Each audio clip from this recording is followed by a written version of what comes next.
Greetings, fellow jellicle cats and pollicle dogs. I don't know why I put pollicle dogs in there. Jesus Christ. What's wrong with me? Tiki here. And Blue Dragon 5. I know. And tonight we are talking about the bonus Sandman episode that we got.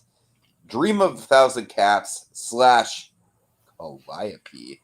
Dragon, I'm so sorry. The reason why I wanted to make some sort of cats reference and it just fell flat. Yeah. But seriously, Dream of a Thousand Cats is one of my favorite Sandman stories. And honestly, with Calliope, I forgot how much I enjoyed that one as well. So this is a great little bonus. But what I was saying with Dream of a Thousand Cats, really quick, just to get the joke out there. Dream of a Thousand Cats, the reason why it's so good for me is I feel like it is Cats the musical, but played deadly serious.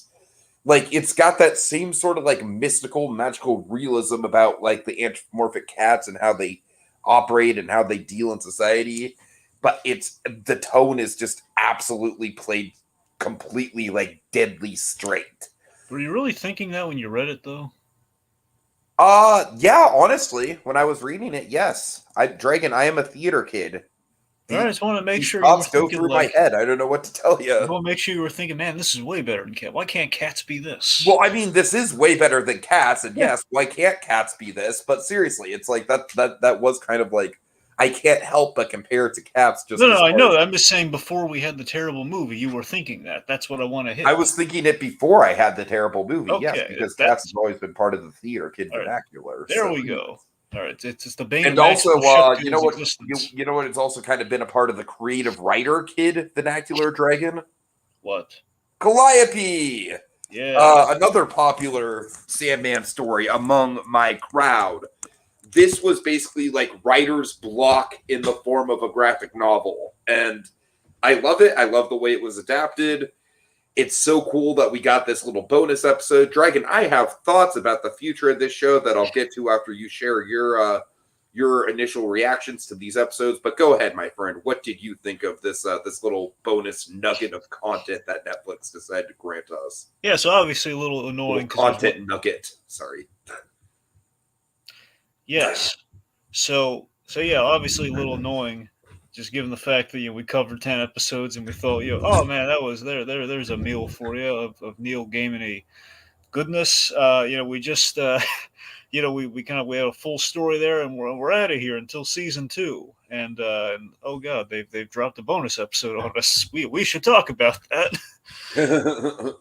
And I'll tell you. See, the audiobook, which is basically my best experience with the Sandman up to the series, was it basically kind of plays out in a similar way, in which you have the main story that is season 1. At the end, you get what I'm assuming we're going to get in season 2, which is the Midsummer Night's Dream episode. I assume that season 2 is going to be Midsummer Night's Dream at the start, and then followed by Season of the Mist the rest of the season. Which would be an interesting introduction, because that would be kind of Dream kind of having a relationship with humanity that's kind of flourished into kind of a cross section between the two, the mythology and the the whole all that. Exactly. So that's rather interesting. Regardless, I would have bet you, like, if you told me, hey, bonus episode, I would have guessed that based on the audiobook. So they kind of throw this at you, that Dream of a Thousand Cats and Calico. Both stories I'm not really familiar with, because again, I've just recently honestly right now I'm actually listening through volume 2 of the Sandman audiobook. And so far, starts off tremendously, man. I tell you, some stuff I'm looking forward to in season 2, but I got to be honest. We'll speculate about it when we get to Calico. I don't think we're going to Calliope, Dragon. That's why I put it down phonetically in the chat. I know it's hard. I'm saying we went through the whole. It's fine. You said it so many times. The Calliope episode, yes. Regardless, I don't think we're going to do the Calliope. Sorry, not the Calliope specifically. I don't think we're going to do a big fixture of the opening of essentially what season 2 will be, based on how we ended season 1. And Calliope kind of made me think about that. Like, literally the thing I just got finished listening to in the other book. I don't think we're going to do that in season 2. That's going to be interesting, because that was really good. And then it's like, nope.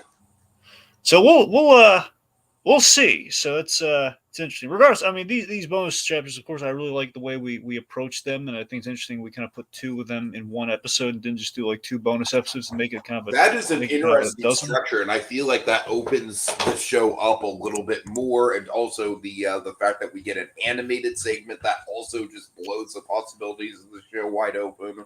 Yeah, the animated segment made a lot of sense, but we'll get into Mhm. that momentarily. But on the whole, yeah, I'm feeling it. Just feels like kind of a weird way of like, and just bonus episodes instead of just giving it to you all at once. And I don't know. At the very least, I think it should have been. I don't know. I kind of wish it was 12.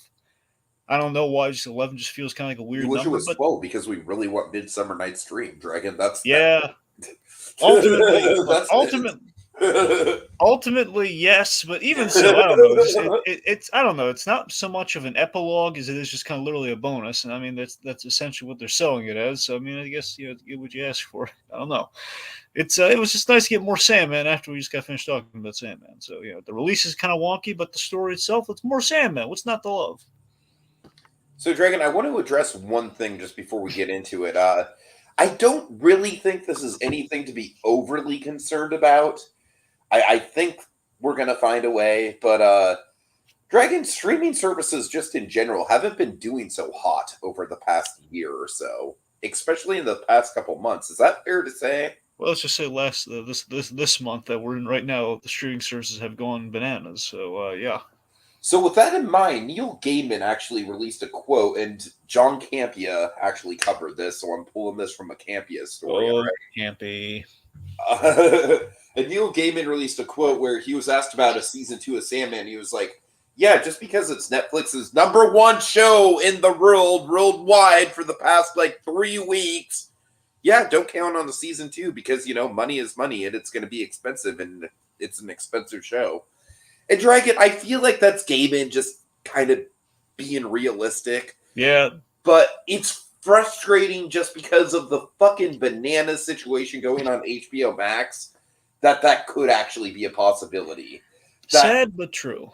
this show could just like it was like a 1 in a million shot that they would actually get this right, and somehow they got it right. And legitimately, it's pleasing fans. It's drawing in new fans. Like it's the one thing Netflix actually has going for them right now after Stranger Things is going to end, and yet that's somehow not enough.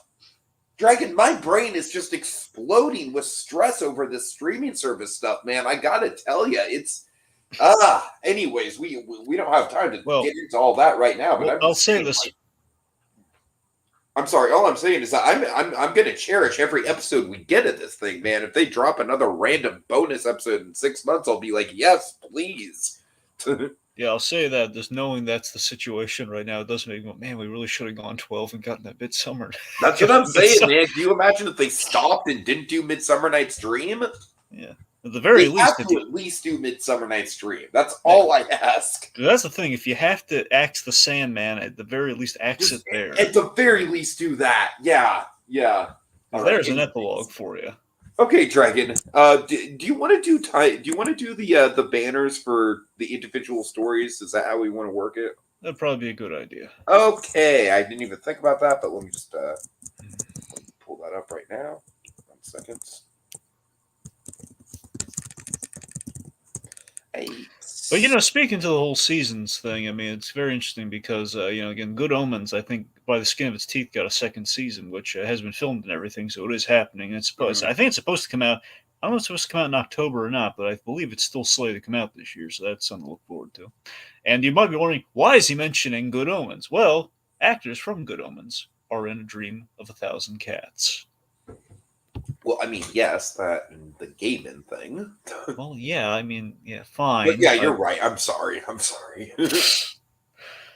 Anyway, Yeah, Dream of yes. a Thousand Cats. So goddamn, this is a star-studded cast, man.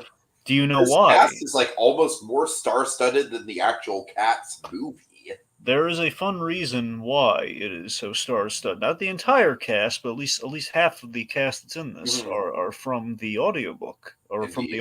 from the Sandman audiobook. You have like Michael Sheen, you got David Tennant, the buddies, Mhm. and you got also Oh yes, you have James McAvoy who plays the Sandman in the audiobook. He is in this as well. And you also have Neil Gaiman himself. That is true, yes, but yeah, he's also in the audiobook as well, or basically as the narrator to the Sandman. So yeah, like I said, I've always adored this story just because I love me some good magical realism, some good dark toned magical realism, and this just it's a sweet spot for me. I really love how kind of like ceremonial and mythic this whole thing feels. Yeah, yeah. I mean, I think ultimately the takeaway for this is that it's kind of like a heady explanation as to why cats feel superior. It's just kind of Neil Gaiman's answer to like, why are cats such jerks and all snooty and everything? Well, they may have reason to be, and then here's the reasons as to why. And they think they're literally kind of like gods among men. And it's like the way you describe it, it sounds silly. It sounds like a throwaway little like, oh, like a lolcat kind of scenario. Like grumpy cat. Why are cats so grumpy? Oh, Mr. English Grumpy cats! Face. Look at these English cats. But no, that's what I adore about this whole story is just the tone of it, man. The tone is so fucking serious all the way through, and I love it. Before we get into the tone, I want to mention something important with this. So the so the fact that it's animated, I really Uh-huh. love this because initially you might be wondering, huh, went with an animated segment. I wonder why. Well, obviously, aside from the whole dream atmosphere and the whole kind of like the thing you can do anything in a dream, and obviously, the comic, it's kind of a blending of the mediums. But the big reason, I think, the very simple reason, it's like it's kind of a could have had a V8 realization. It's like, wait a minute, it their only recourse for this would have been to do it like entirely CG cats, and we saw how well that went last time. And this is So exactly why the Cats movie should have been animated. So that's the thing. Just kind of had the realization of like, okay, well, the only way we're going to do this in a kind of an artful way is like we do it in kind of an animation style Uh-huh. versus like doing like CG cats in our world, which would have been very distracting. Like, why are we watching this whole Legends of the Owls sequel? Right. You know, what are we, Snyder? No, we left the DC stuff behind this season. No. Megan, I will never like just one more tangent about cats, all right, really quick. I will never understand why Hollywood doesn't just adapt a big, high concept Broadway musical in animated form. I feel like it feels like such a no brainer to me. To me, the big one would be Wicked. I feel like a Wicked animated movie is something I've wanted for years and years and years, and we got to have that live action money, man. It's more realistic, but it's like you can do so much more expression and yeah. Anyways, Well, off the they tangent. try. Well, again, we've tried to we've put pieces of Wicked into animation. With with Idina Menzel, for example. Well, I mean, yeah, but sure, but that's not exactly adapting the No, story. I know. Let I'm It Go just is saying they. very much like Defying Gravity is very much Yeah, proto Let It Go, to be sure. Ooh, Dragon, hold on. This phone call is going to be loud, and I can't really stop it. So can you bit for a yeah, moment? I'm sorry. yes. So my point though is that no, we haven't. We're not adapting Wicked, but it's fact we've kind of been inching towards like let's animate Wicked. Let's put some of the stars from Wicked in animation, and we're getting there. But yeah, I mean, no, I guess my I'm sorry. In regards to the whole, like, why aren't we like doing that with animation? It's kind of funny though. You look at HBO Max right now. It's like, yeah, we're playing scared with animation. Like, unfortunately, I think we've now with this month we're kind of taking steps back in the strides we've made in animation, which is very depressing, I must say. So that's a bummer. Anywho, but yeah, you're doing this episode animated. Again, it's a shorter segment, and it's kind of an artful way. And again, very in tune with the books. It was a good call, and again, it makes it kind of makes the story excel the best way it possibly could. What do you think about like the potential of doing future stories like this? I think the potential of doing like the shorter one-offs that are very high concept. Like I don't quite know what we're like. Honestly, Dragon, like I kind of said before, I'm pretty sure after Midsummer Night's Dream, I'm kind of going into new territory with this stuff, and I need to catch up with the books for sure. But Well, the big question, Tiki, is this is the one that absolutely needed to be animated in mhm. some way, shape, or form. Otherwise, it will look really fake. So, can you think of other episodes or installments that really would Well, that's what I'm necessitate that? saying. I'm going in kind of blind, but I'm saying like if there are other things that are kind of like in this mold, I could see them taking advantage of This that. episode does open the door for it. Like it's a dream. You can do Yeah. anything, ergo animation on the table. Okay, I'm gonna throw one out there that I don't know. It's like one that we've obviously been talking about because it might look ridiculous for live actors running around in Shakespeare garb and everything. Midsummer Night's Dream? Question mark. Well, that we've kind of done all the time. That we've seen people run around in the outfits, but I don't know. I don't. Here's what I don't remember. I don't remember if the characters from Midsummer Night's Dream, like how would they look, being like, It's how would pretty the actual. fanciful looking, honestly. That's what I'm It's saying. pretty stylized. How human do you think the characters are supposed to look in real life? I mean, do you think they'd be like I the mean, way we honestly, like with what they've been able to do with some of the other CG, I think it'd be okay. But yeah, anyways. That's what I'm saying. Like how much it would just be look like. Well, again, the gods are probably look kind of human anyway, so it's just them in kind Sure, of costumes. sure, right, Otherwise, you could use it right. as like I a hear you. contrast of like, okay, we animate the gods look really godlike, and you have the very easily distinction of okay, so we're animating, guys in costumes, and there's your difference. So that's the And question of how honestly, much we want anytime to we can push get that. live action Tom Sturridge on screen, we need to do it. So yeah, I hear you. Yeah. No, I no, actually, I've changed my tune because we need live action Tom Sturridge in that Shakespeare garb. Okay, I've changed my tune. We need to see that. Okay. All Glad we right. settled that. Okay. Anyways, Anywho, so yeah, back to the tone though. You mentioned the tone, so a bit yes. that we really hit really well, and again, we kind of take, we've the cruelty of the drowned kittens was a really bold choice, and I think that's thing we've used darkness and we've used violence very artfully in the Sandman. I think this is yet another example of that, where it's like from a cat's. This is like a thing where historically it's like like a drowned sack of kittens you find in the river, and used to be a thing back in the day. It was in vogue all the time. It was a horrible thing. I assume now. I wonder if it happens now, but at least at times you're gonna have like drowned kittens or drowned cats by people who It like to was a get rid of the litter. weird trope in animation too. Well, yeah, and again, based on a real thing. So this is them Hmm. pulling from like kind of the creepy olden days, which I don't know how often it still goes on. This looks like a rather modern, not super modern, because again, it's kind of a timeless story, but who knows? Um, Regardless, it's the fact that it's the idea of like taking the old drowned kittens idea, but just the heady idea of a cat living with the trauma, like a cat living with trauma, like her children were murdered by her owners. Right, like almost kind of having a shining style, like psychic connection to the pain. Yeah, yeah, and also again a bit of a. I don't want to get into anything here, but again, kind of oddly timely in certain respects, depending on what you look at. It's like women, children taken away, stuff like that. Maybe not a choice involved there. Who knows? I don't know. Right, right. It's like I don't know. As I'm saying, it's like we're I don't know some shade, some odd relevancy, which is kind of what the Sandman show had with it too. Some timely issues that were not in your face, but kind of there. Hmm. All right. So Anything else about that? yeah, just one more thing. So again, this episode kind of, with all that factored in, is sort of yet again the theme of the show, which is Dream's relationship to humanity. In this case, from a non-human lens, which was a rather interesting thing. And of course, the whole mythology of cats having dreams of basically kind of like swapping the roles and vice versa. Like the cats, kind of like in the prehistoric days, you had the saber-tooth tigers and everything. Cats used to be huge. I really love the whole visualization of that and how and like I said, how we find a way to do that where it could look wacky, but it's actually played pretty damn straight.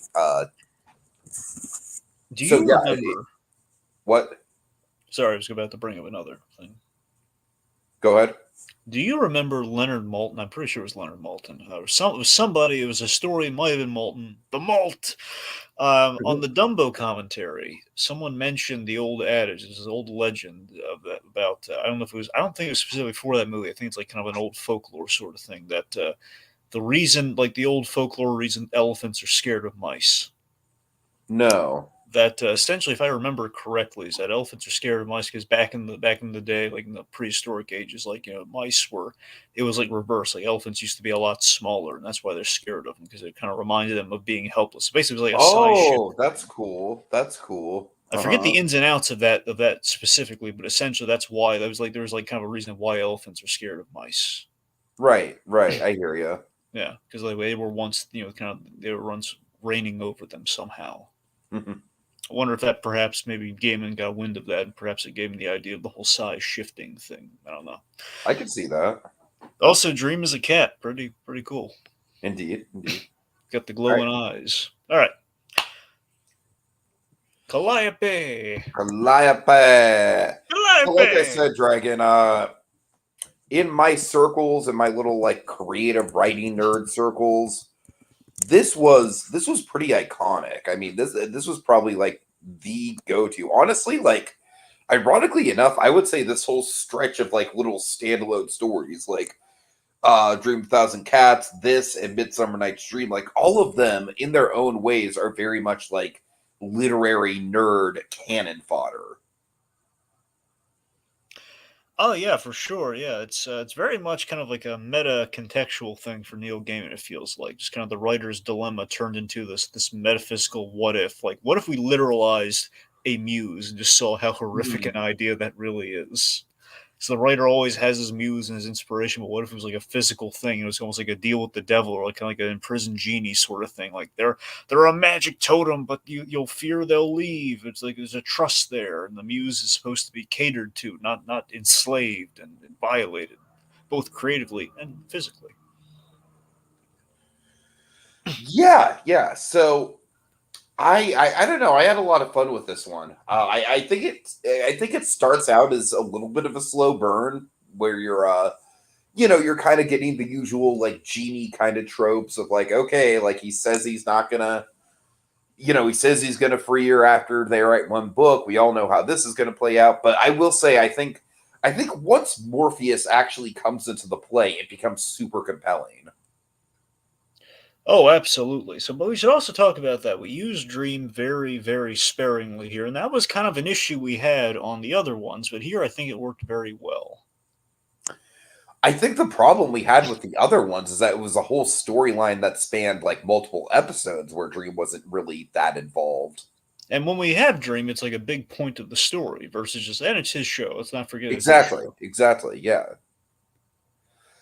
Yeah, so I don't know. I really dig, first of all, I also dig the parallels that we draw to episode 1 within this episode. And honestly, that is the main thing that I think kind of works with this being an epilogue to season 1 is the fact that we can draw those parallels, and it almost kind of acts as a bit of a bookend to episode 1 in a lot of ways. Yeah, it's a parallel in two major ways in terms of being also a really good epilogue. And that one, she is in captivity as well as we put Dream in captivity for hundreds of years, or at least 100 years. I like when the storylines kind of like intersect at that certain point. Oh, absolutely. And the fact of like you, the audience member, having seen the show, or like, oh, but he's still probably in that stupid ball. He's Exactly. still in that. And it's like, oh, then you're looking at the years, like, oh yeah, 2022. That's the year he gets out. He can finally save her. Yeah. But that's the thing. So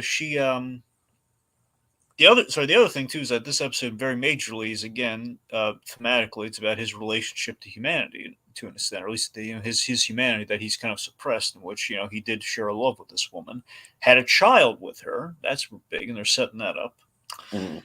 potentially. The whole fact that Morpheus had a son named Orpheus,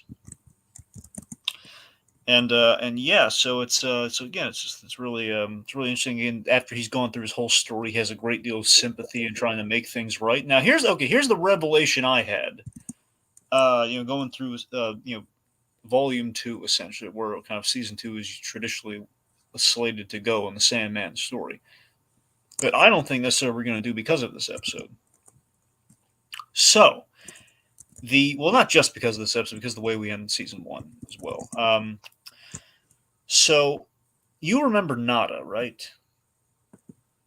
Oh, you're gonna have to refresh my memory. I'm sorry. Okay, the I believe African, the black woman who is in hell that he kind of runs past, and sees him as like kind of his African form Yes, yes, for a yes, bit. yes. The whole like I love you, but I haven't forgiven you yet. That lady. Mhm. Okay, so in the book, he returns to hell after he's gone through his arc in season 1, essentially, and he decides he has to free her because it's the right thing to do. Because again, he's been in prison himself. He feels bad about it. And he essentially is the reason she's down there. So he goes to forgive her, essentially. And what happens is he goes to hell, and we set up the Lucifer none too pleased with Dream and kind of plotting a little revenge. Yeah. Sorry.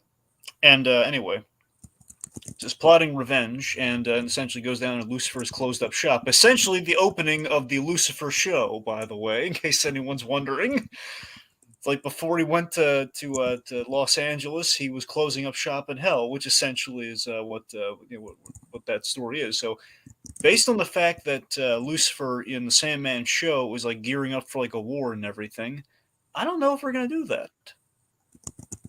And we kind of did a reunion with a loved one story here, so I wonder if we're going to maybe axe that for season 2, or we're going to change that fundamentally. Yeah, it's interesting. I mean, like we've said, the whole challenge with this show is to kind of like.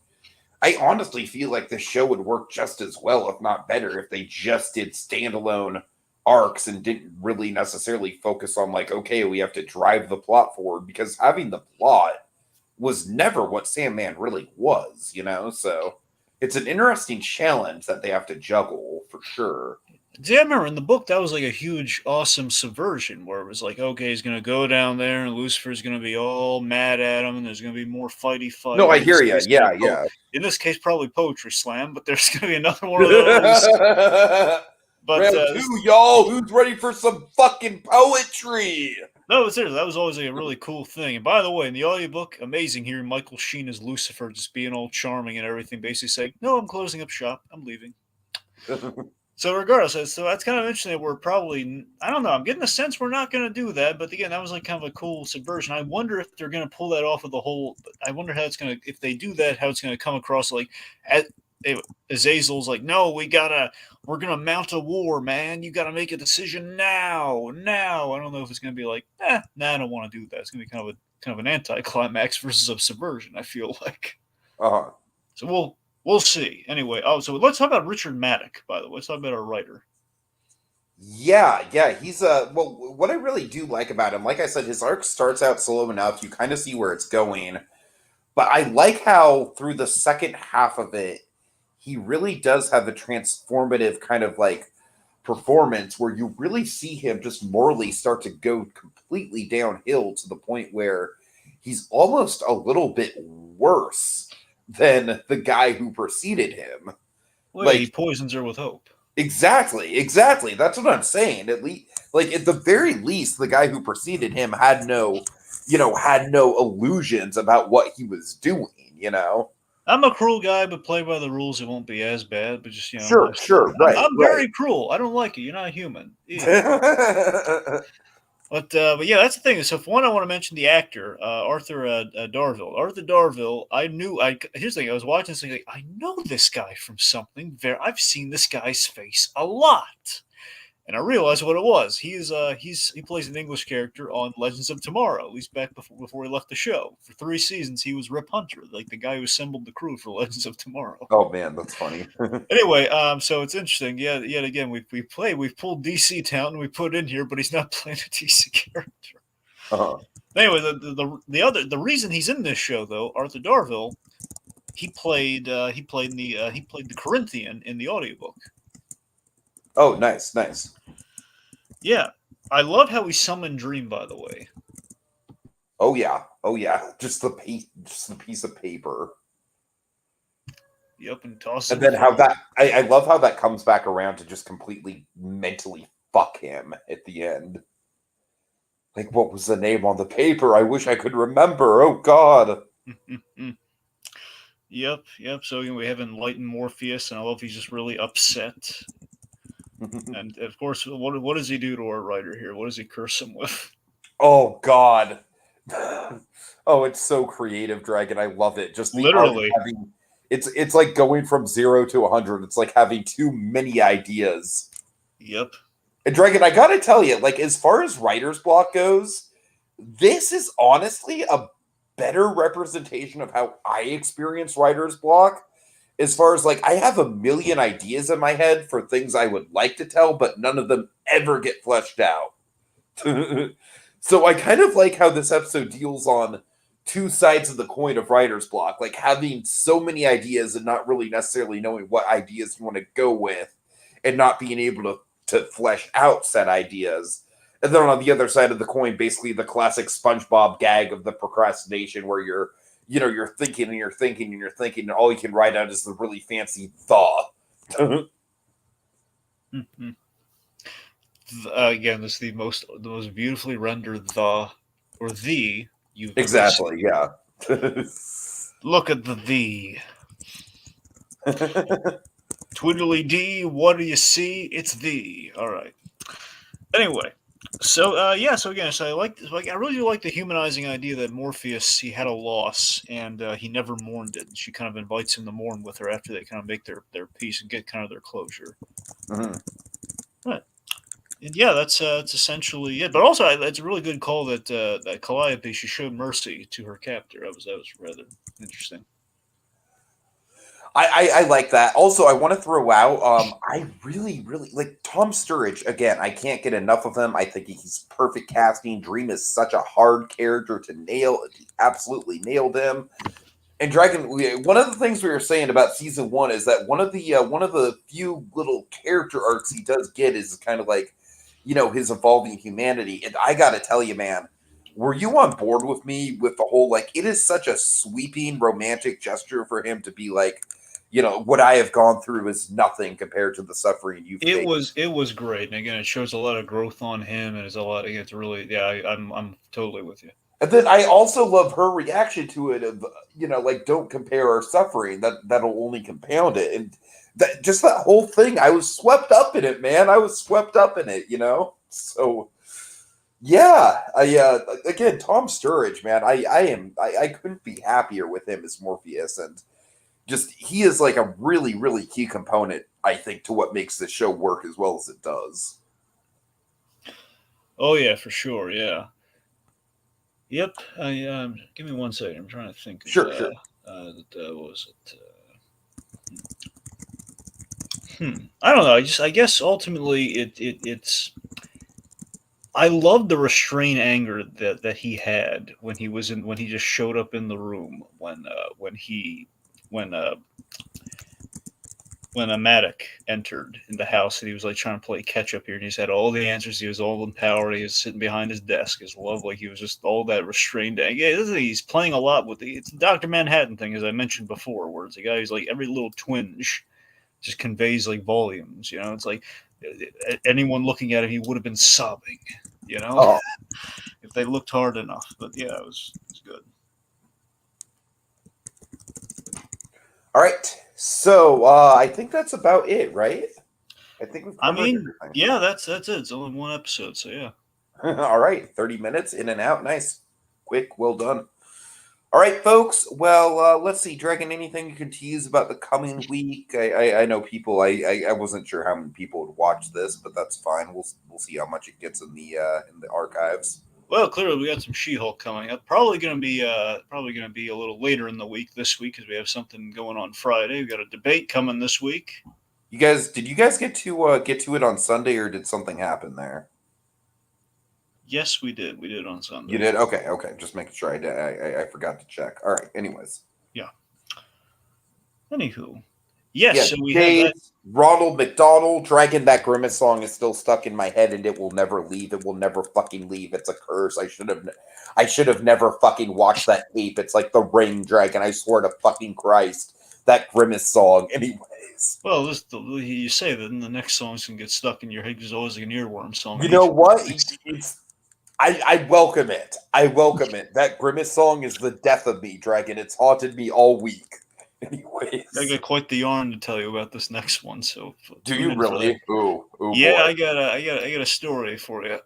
Okay, okay, that's fun. Yeah. All right, see you later, folks. Have a good night. Sweet dreams.